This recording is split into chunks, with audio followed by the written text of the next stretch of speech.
بسم الله الحمد لله والصلاة والسلام على رسول الله. السلام عليكم ورحمة الله وبركاته. maalin wanaagsan dhammaan walaalaha Soomaaliyeed ee sharafta leh meel kasta oo aad joogtaan. Maanta waxaan mar kale idin soo hor istaagay inaan ka hadlo xaaladihii ugu dambeeyay ee dalka iyo tallaabooyinka dawladdu ay qaaday ee ku aadan difaaca wadajirka midnimada iyo madax bannaanida Jamhuuriyadda Federaalka Soomaaliya. tan iyo markii kayaanka Israa'iil ee xoog ku haysta dhulka reer Falastiin uu ku dhawaaqay go'aankii qariska Turka ahaa ee uu qayb ka mid ah gobollada dalkeena ay yiraahdeen dawlad gaar ah ayaan u aqoonsanaynaa. waxaan qaadanay tallaabooyin kala duwan oo la xiriira difaaca midnimada dalka iyo dadka Soomaaliyeed. waxaan xiriiro la sameynay dalalka caalamka iyo hay'adaha caalamiga ah ee aan annagu xubnaha ka nahay si aan taageero ugu helno qadiyadeena xaqa ah ee ka difaacidda qarankeena xadgudubka qaawan ee Netanyahu. alla mahadi dhammaan tallaabooyinkii aan qaadnay waxay ahaayeen kuwo guuleed, waxaana suurto gashay in dunida ay si isku mid ah iyadoo isticmaalaysa erayada ugu adag weliba ku diiday isku dayga Israa'iil ee kala qaybinta dalka Soomaaliya.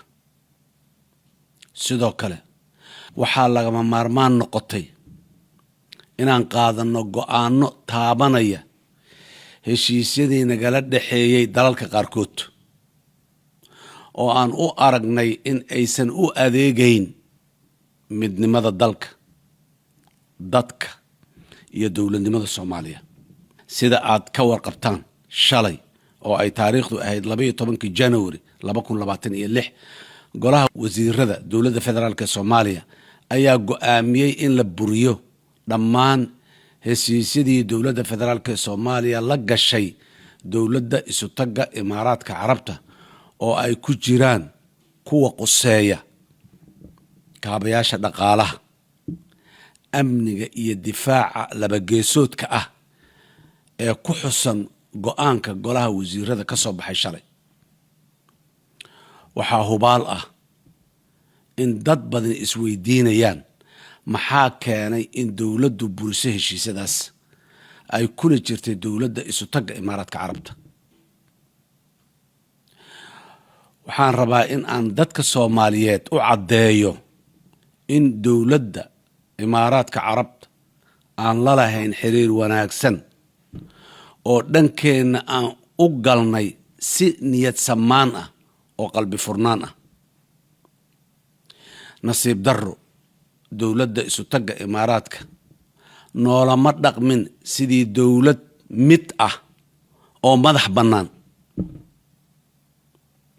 intaas kadib weli maynaan degdegin ee marar badan ayaan ka dalbannay dawladda Imaaraadka inay noola macaamilaan in aan nahay hal dal oo madax bannaan, mas'uul ah, ayna joojiyaan habka docfaruurka ah ee ay albaabada kala duwan uga soo galayeen dalkeena ayagoo ku kacaya arrimo aanay mararka qaarkood ka warhayn dawladda federaalka ee Soomaaliya kana dhex fulaya Soomaaliya gudaheeda, kuwaas oo xadgudubna ku ahaa haybadda iyo qarannimada dalkeena.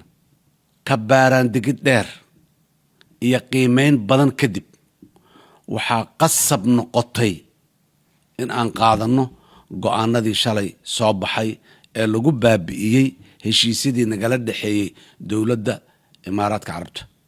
go'aanadani waa kuwo ku salaysan difaaca danaha qaranka, madax bannaanida dalkeena iyo dhowrista midnimadeena dhuleed kadib markii ay noo caddaatay in sii socoshada heshiisyadaas iyo iskaashiyada nagala dhaxeeyay dawladda Imaaraadka Carabta ay khatar ku yihiin qarannimadeena iyo qaranka Soomaaliyeed. dawladda federaalka ee Soomaaliya waxay xiriir wanaagsan oo ku salaysan sinaan, isqadarin, walaalnimo, saaxiibtinimo iyo wax wada qabsi la leedahay dhammaan dalalka caalamka. laakiin marka ay noo caddaato in heshiisyada qaarkood culays ku yihiin danaha qarankeenna, waxaa waajib nagu ah in aan tallaabo qaadno sida shalayba dhacday. walaalaha Soomaaliyeedu, waxaan rabaa muwaadiniinta Soomaaliyeed inaan u caddeeyo go'aanka dowladda inaan marnaba loola jeedin in dadkeenna dhibaato ka soo gaarto. sidaa daraaddeed dowladdu waxay mas'uuliyad weyn iska saaraysaa in wax kasta oo taabanaya nolosha dadka Soomaaliyeed ay ilaalinayso oo weliba horumarinayso. waxaan mas'uuliyad buuxda iska saari doonaa sidii dadku u dareemi lahaayeen xurriyad iyo madax bannaani dhaqaale iyo mid siyaasadeed, ayagoo kalsooni buuxda ku qaba dalkooda qaniga ah iyo dowladdooda daacadda ah. walaalayaal, mar kale waxaan muwaadiniinta Soomaaliyeed meel walba oo ay joogaan uga mahad celinayaa dareenkooda daljacaylka leh iyo isku duubnida ay uga horjeedaan xadgudubka Israa'iil iyo saaciidayaashaba. waxaan leeyahay sii wada dadaalkiinna iyo difaaca dalkiinna. annaguna waxaan xoog, xigmad iyo xoole wixii aan haysanno ama aan heli karno isugu geynaynaa in aan xaqiijinno midnimada dalkeenna iyo dadkeenna. dowladda federaalka Soomaaliya waxay qaadi doontaa tallaabooyin kala duwan oo la xiriira difaaca qarannimadeenna.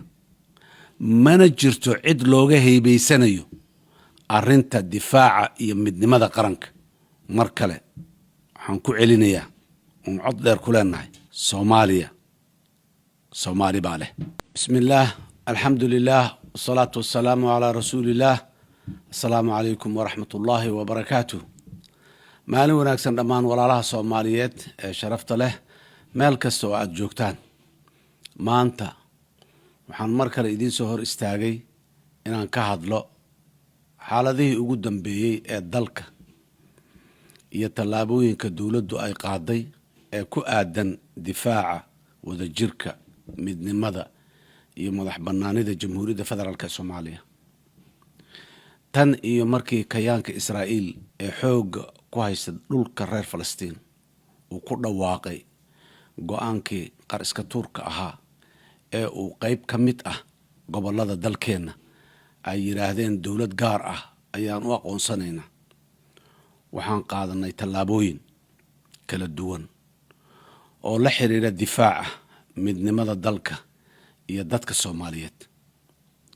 waxaan xiriiro la sameynay dalalka caalamka iyo hay-adaha caalamiga ah ee aan annagu xubnaha ka nahay si aan taageero ugu helno qadiyadeenna xaqa ah ee ka difaacidda qarankeenna xadgudubka qaawan ee Netanyahu. alla mahadi, dhammaan tallaabooyinkii aan qaadnay waxay ahaayeen kuwo guuleed, waxaana suurto gashay in dunida ay si isku mid ah iyadoo isticmaalaysa ereyada ugu adag weliba ku diiday isku dayga Israa'iil ee kala qaybinta dalka Soomaaliya. sidoo kale waxaa lagama maarmaan noqotay inaan qaadanno go'aano taabanaya heshiisyadii nagala dhexeeyey dalalka qaarkood oo aan u aragnay in aysan u adeegayn midnimada dalka, dadka iyo dowladnimada Soomaaliya. sida aad ka warqabtaan, shalay oo ay taariikhdu ahayd 12 January 2026 golaha wasiirada dowladda federaalka Soomaaliya ayaa go'aamiyey in la buriyo dhammaan heshiisyadii dowladda federaalka Soomaaliya la gashay dowladda isutaga Imaaraadka Carabta oo ay ku jiraan kuwa quseeya kaabayaasha dhaqaalaha, amniga iyo difaaca labageesoodka ah ee ku xusan go'aanka golaha wasiirada ka soo baxay shalay. waxaa hubaal ah in dad badan isweydiinayaan maxaa keenay in dowladdu buriso heshiisyadaas ay kula jirtay dowladda isutagga imaaraadka carabta. waxaan rabaa in aan dadka Soomaaliyeed u caddeeyo in dowladda imaaraadka carabta aan la lahayn xiriir wanaagsan oo dhankeenna aan u galnay si niyad samaan ah oo qalbi furnaan ah. nasiib darro dowladda isutagga imaaraadka noolama dhaqmin sidii dowlad mid ah oo madax bannaan. intaas kadib weli maynaan degdegin ee marar badan ayaan ka dalbannay dowladda imaaraadka inay noola macaamilaan in aan nahay hal dal oo madax bannaan mas-uul ah, ayna joojiyaan habka docfaruurka ah ee ay albaabada kala duwan uga soo galayeen dalkeenna ayagoo ku kacaya arrimo aanay mararka qaarkood ka warhayn dowladda federaalk ee Soomaaliya kana dhex fulaya Soomaaliya gudaheeda, kuwaas oo xadgudubna ku ah haybadda iyo qarannimada dalkeenna. ka baaraan degid dheer iyo qiimeyn badan kadib waxaa qasab noqotay in aan qaadanno go'aanadii shalay soo baxay ee lagu baabi'iyey heshiisyadii nagala dhexeeyey dowladda imaaraadka carabta. go'aanadani waa kuwo ku salaysan difaaca danaha qaranka, madax bannaanida dalkeenna iyo dhowrista midnimadeenna dhuleed, kadib markii ay noo caddaatay in sii socoshada heshiisyadaas iyo iskaashiyada nagala dhexeeyay dowladda imaaraadka carabta ay khatar ku yihiin qarannimadeenna iyo qaranka Soomaaliyeed. dowladda federaalka ee Soomaaliya waxay xiriir wanaagsan oo ku salaysan sinaan, isqadarin, walaalnimo, saaxiibtinimo iyo wax wada qabsi la leedahay dhammaan dalalka caalamka. laakiin marka ay noo caddaato in heshiisyada qaarkood culays ku yihiin danaha qarankeenna, waxaa waajib nagu ah in aan tallaabo qaadno sida shalayba dhacday. walaalaha Soomaaliyeedu, waxaan rabaa muwaadiniinta Soomaaliyeed inaan u caddeeyo go'aanka dowladda inaan marnaba loola jeedin in dadkeenna dhibaato ka soo gaarto. sidaa daraaddeed dowladdu waxay mas-uuliyad weyn iska saaraysaa in wax kasta oo taabanaya nolosha dadka Soomaaliyeed ay ilaalinayso oo weliba horumarinayso. waxaan mas-uuliyad buuxda iska saari doonnaa sidii dadku u dareemi lahaayeen xurriyad iyo madax bannaani dhaqaale iyo mid siyaasadeed, ayagoo kalsooni buuxda ku qaba dalkooda qaniga ah iyo dowladdooda daacadda ah. walaalayaal, mar kale waxaan muwaadiniinta Soomaaliyeed meel walba oo ay joogaan uga mahad celinayaa dareenkooda daljacaylka leh iyo isku duubnida ay uga horjeedaan xadgudubka Israa'iil iyo saaciidayaashaba. waxaan leeyahay sii wada dadaalkiinna iyo difaaca dalkiinna. annaguna waxaan xoog, xikmad iyo xoole wixii aan haysanno ama aan heli karno isugu geynaynaa in aan xaqiijinno midnimada dalkeenna iyo dadkeenna. dowladda federaalk Soomaaliya waxay qaadi doontaa tallaabooyin kala duwan oo la xiriira difaaca qarannimadeenna. mana jirto cid looga haybaysanayo arrinta difaaca iyo midnimada qaranka. mar kale waxaan ku celinayaa oon cod dheer ku leenahay, Soomaaliya Soomaali baa leh.